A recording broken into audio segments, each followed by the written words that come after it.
বাগানের কুমড়োর ফুল। এখন আমি এটা তুলে নেব। এখানেও হয়েছে, সবগুলো আমি একসাথে তুলে নেব।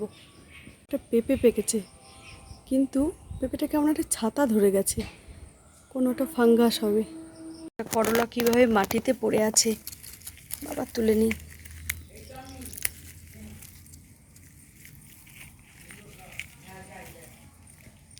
তুলে নিলাম।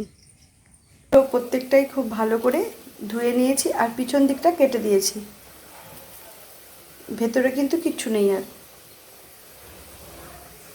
লঙ্কা এবং নুন দিয়ে মসুর ডাল আমি খুব ভালো করে পেস্ট করে নিয়েছি।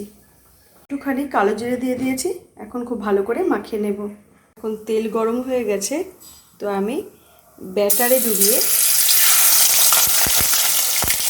ডুবিয়ে দুটো ফুল আমি ছেড়ে দিয়েছি তেলের মধ্যে। এখন একটা দিক হয়তো ভাজা হয়ে গেছে মনে হচ্ছে, দেখে নেব একটু। হ্যাঁ, হয়ে গেছে, এদিকটাও হয়ে গেছে, সুতরাং দুটোই আলতো করে উল্টে দেব।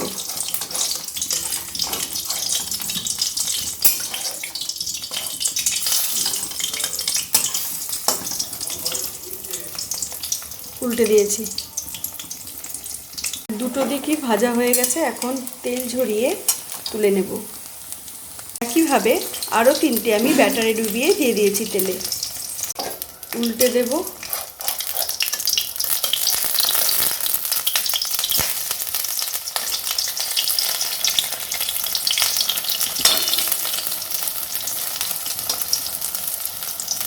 এগুলো ভাজা হয়ে গেছে, তেল ঝরিয়ে নেব। একই রকমভাবে সবগুলো ভেজে নিতে হবে। গরমে টক ডালের সাথে খাওয়ার জন্য মসুর ডাল দিয়ে কুমড়ো ফুলের বড়া একেবারে তৈরি হয়ে গেছে। হয়তো কুমড়ো ফুলের বড়া অনেকেই অন্যরকমভাবে খেয়েছেন, বেসন বা অন্য অন্য ডাল দিয়ে। একবার অবশ্যই আধ বাটা মসুর ডাল দিয়ে বানিয়ে দেখবেন, অসাধারণ লাগে। গরমে টক ডাল হোক বা পান্তা ভাত, কোনোটার সাথে এর জুড়ি নেই। আজকের মতো এখানেই শেষ করছি। ভালো থাকবেন, সুস্থ থাকবেন।